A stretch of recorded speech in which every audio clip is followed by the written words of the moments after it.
আপনি তেলাপিয়া চাষ করতেছেন কিন্তু বারংবার লোকসানে পড়তেছেন। এই লোকসানে পড়ার জন্য এই 9টা ভুল আপনি করতেছেন কিনা সেটা একটু দেখবেন। এই 9টা ভুলের কারণে আপনার তেলাপিয়া চাষে লোকসান হইতে পারে বা লস হইতে পারে। আমরা জানি তেলাপিয়া মাছ খুব দ্রুত বর্ধনশীল মাছ এবং কি খুব দ্রুত বাড়ে, দ্রুত খাবার খায়, সো আমরা দ্রুত সময় বাজারজাত করতে পারি। তো এই মাছ চাষে কেন লোকসান হবে? লোকসান হওয়ার পিছনে এই 9টা কারণ খুব বেশি দায়ী।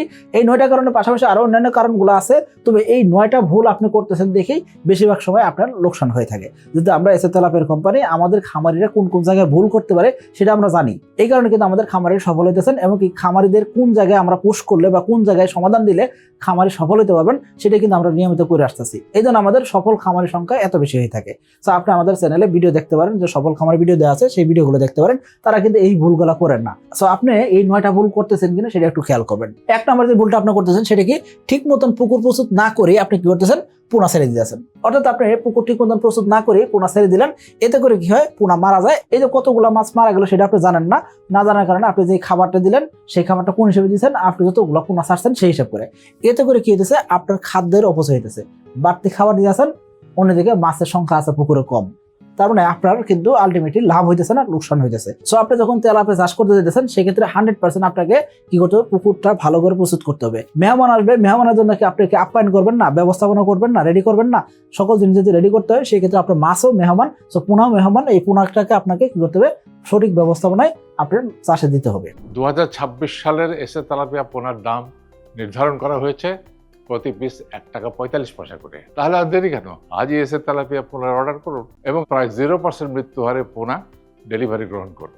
তেলাপিয়া চাষের ক্ষেত্রে আপনি আরেকটা বড় যে ভুল করেন সেটা কি, আপনি কি করতেছেন, নার্সারি না করে সরাসরি চাষে দিতেছেন। এখন সরাসরি যদি চাষে দেন সেক্ষেত্রে কি হইতেছে, দুইটা সমস্যা হইতেছে। এক নম্বর হলো কি, এই যে অনেক বড় জায়গার ভিতরে মাছ দিলেন, ছোট পোনা দিলেন, এই পোনাগুলো সঠিকভাবে খাবার পায় না, খাবার না পেলে অপুষ্টিতে ভুগে এবং কি পানির চাপের কারণে মাছ মারা যায়। এবং কি এই যে পোনাগুলো খাবার পাইলো না, অপুষ্টিতে ভুগলো, এতে করে কি হচ্ছে, আপনার মাছের রেজাল্টটা সঠিক আসবে না। অন্যদিকে এই যে পানির চাপে কতগুলো মাছ মারা গেল, কতগুলো মাছ ছোট, কতগুলো মাছ বড়, সেটা আপনি জানেন না। সো আপনার ঘনত্ব জানা নাই। সো আপনি যখন মাছের ঘনত্ব না জানেন সেক্ষেত্রে আপনার পুকুরে মাছ কি পরিমাণ আছে সেটা যদি না জানে আপনি খাবার দিতে থাকেন, আলটিমেটলি আপনি লজার হবেন বা আপনি অবশ্যই লোকসানে পড়বেন। সো এই জন্য অবশ্যই কি করতে হবে, নার্সারি করে নিতে হবে। নার্সারি করে চাষে দেওয়ার আগে আপনাকে মাছ কাটাই করে হিসাব করে বড় সাইজের মাছ বা এক সাইজের মাছগুলো আপনাকে পুকুরে আলাদা আলাদা করে সিলেক্ট করে দিতে হবে। কতগুলো মাছ দিলেন সেটা আপনার হিসাবে রাখতে পারলে ওই অনুযায়ী আপনি খাবার দিবেন। অনেকে কি করে থাকেন, মাছ ছাড়ছেন, ছাড়ার পরে সেটার কোনো ঘনত্ব হিসাব করতেছেন না, কত পিস মাছ ছাড়াইলো, শতাংশ কত পিস মাছ দিলেন, কোনো হিসাব রাখেন নাই। না রাখি কি করতেছেন, জাস্ট অনুমানের উপর খাবার দিয়ে দিতেছেন। খাবার হইতে হবে আপনি বস্তা ভরে নিয়ে গেছেন, বস্তা ভরে খাবার দিয়ে দিলেন। আচ্ছা বলুন তো দেখি, আপনার পুকুরে মাছ আছে 10,000, অবশ্যই 10,000 মাছ যতটুকু খাবার খাবে ততটুকু খাবার দিতে হবে, তাই না? এখন 10,000 মাছ আছে ঠিক আছে, কিন্তু আপনি খাবার দিয়েছেন 5,000 মাছের, তাহলে কি হবে, বাদ বাকি 5,000 মাছ তো খাবার পেলো না, এতে করে রেজাল্ট আসবে না। আবার অনেক খামারে কি করতেছেন, মাছ আছে 5,000, খাবার দিয়েছেন 10,000 পিসের, তাহলে খাবারটা অপচয় হইতেছে। তো খাবার যদি অপচয় হয় সেক্ষেত্রে আপনি লোকসানে পড়তেছেন। তো এই খাবারের অপচয় যাতে না হয় সেদিকে খেয়াল করতে হবে। আপনি তেলাপিয়া চাষে আসছেন, কেউ একজন আপনাকে উদ্বুদ্ধ করছে যে তেলাপিয়া চাষ সহজ জিনিস, সহজে রোগ হয় না এবং কি দ্রুত সময় মাছ বিক্রি করা যায়, এই কারণে আপনি তেলাপিয়া চাষ শুরু করছেন। এখন তেলাপিয়া চাষে আসছেন, খাবার দিতে হবে, খাবারটা অনেক দাম। এখন কোন খাবার দিয়ে আছেন সেটা আপনি জানেন না, আবার ওই খাবার দিয়ে সঠিক গ্রোথ আসতেছে কিনা সেটা আপনি জানেন না। এখন আপনি বলবেন যে ভাই সঠিক গ্রোথ আসলো কিনা সেটা আমরা বুঝবো কেমনে? আমাদের যারা এসে তেলাপিয়া খামারে আছেন তাদেরকে আমরা একটা গাইডলাইন বই দিতে আসি। এই বইতে দেওয়া থাকে, ধরুন আপনি আমাদের থেকে এসে তেলাপিয়ার পোনা সংগ্রহ করছেন, আমরা 28 দিন বয়সে পোনা আপনাকে দিছি। এই পোনাকে আপনি 10 দিন পাউডার খাওয়াবেন। এই 10 দিন পাউডার খাওয়ালে মাছের ওজন মোটামুটি হবে 700 থেকে 800 পিসে কেজি চলে আসবে। এখন 700 থেকে 800 পিসে কেজি আসলো, এটা আপনি জানলেন কেমনে?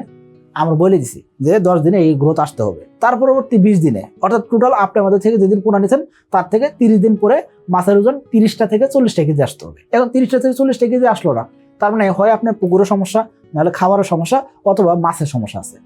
তার মানে আপনি যে খাবার দিয়েছেন সেই খাবার অনুযায়ী গ্রোথ আসতেছে কিনা সেটা আপনি জানলেন না। যদি না জানেন তার মানে আপনি খাবার শুধু দিয়েই যাবেন, আলটিমেটলি লাভ হবে না। এই কারণে কিন্তু আপনার এই হিসাবটা না রাখার কারণে আপনি লোকসান করতেছেন। মার্চ এবং এপ্রিল মাসের মধ্যে এসে তেলাপিয়ার পোনা অর্ডার করলেই 2 জন সৌভাগ্যবান ব্যক্তি পাচ্ছেন পবিত্র উমরা হজ পালনের সুবর্ণ সুযোগ। আর লটারির লাইভ ড্র হবে 1 মে 2026। এর বছর মাসিক পরিচর্যা না করা, পুকুরে রোগ হচ্ছে, গ্যাস হচ্ছে, নানান ধরনের সমস্যা হচ্ছে, মাছ সবসময় বেঁচে থাকতেছে, অক্সিজেন অভাব হইতেছে, কিচ্ছু আপনি খেয়াল করতেছেন না। আপনার কাছে মনে হচ্ছে কি তেলাপিয়া তেলাপিয়া সবসময় বেশিই থাকবে। এটা আসলে ভুল ধারণা। তেলাপিয়া মাছ বেশি থাকবে কেন? মাছ তখনই বেশি থাকে যখন তার অক্সিজেন স্বল্পতা হচ্ছে। তো তেলাপিয়ার যদি অক্সিজেন স্বল্পতা হয় সেই ক্ষেত্রে তো অবশ্যই মাছ বেশি থাকবে। তো এইভাবে মাছ চাষ করা যাবে না। তো রোগমুক্তভাবে মাছ চাষ করতে হবে। একজন খামারি তখনই লোকসানে পড়েন যখন হলে তার মাছের রোগ ব্যাধি বেশি হয়। মাছের যদি রোগ ব্যাধি লেগেই থাকে সেই ক্ষেত্রে এই খামারি যত খাবারই দেন না কেন আলটিমেটলি মাছের এরকম ফলাফলটা আসে না। আপনি তেলাপিয়া চাষে 6 নম্বর যে ভুলটা করতেছেন সেটা কি? অতিরিক্ত সার প্রয়োগ করতেছেন অথবা অতিরিক্ত লিকুইড খাবার দিয়েছেন। তেলাপিয়া চাষের ক্ষেত্রে বাসমান খাবার দিয়ে চাষ করতে হয়। বাসমান খাবার দিলে রেজাল্ট ভালো আসে। আর অতিরিক্ত সার তো প্রয়োগ করা যাবেই না। অতিরিক্ত কেন? আমরা বলে থাকি সার আপনি প্রয়োগ করবেন না। কারণ কি? আপনি বাণিজ্যিক আকারে মাছ চাষ করতেছেন, চুন লবণ দিয়ে প্রোবায়োটিক দেন।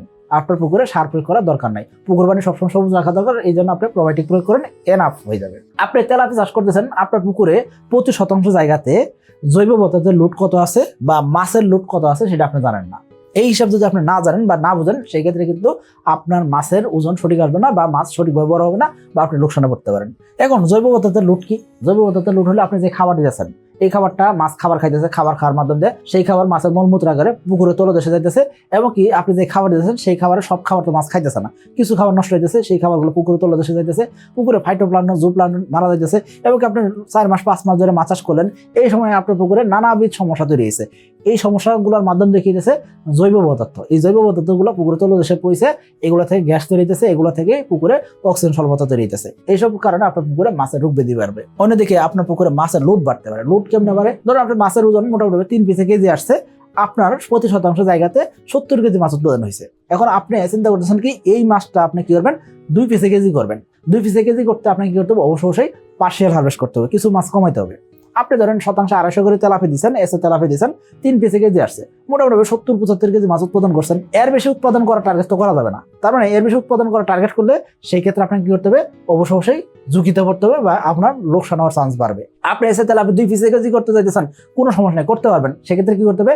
250 পিস থেকে আপনাকে 100 থেকে 150 পিস মাছ বিক্রি করে দিতে হবে। মোটামুটি ধরেন 120 পিস বা 130 পিস মাছ রাখলেন। এই 130 পিস মাছ যদি রাখেন সেক্ষেত্রে পরবর্তী 1 মাস খাবার দিলে এই মাছগুলা আবার বড় হবে। অর্থাৎ ঘনত্ব কমাইতে হবে। মাছের লোড হয়ে গেছে, পুকুরে আর জায়গা নাই, এই জায়গাটা কমাই দিতে হবে। এতে করে মাছ পাতলা হইলে দ্রুত সময় সাঁতার কাটবে, দ্রুত সময় বড় হবে। আশা করি বুঝতে পারছি। এরপর আসেন 8 নম্বর যে ভুলটা আপনি করেন সেটা কি? উন্নত মানের মনোসেক্স তেলাপিয়া পোনা সংগ্রহ না করা।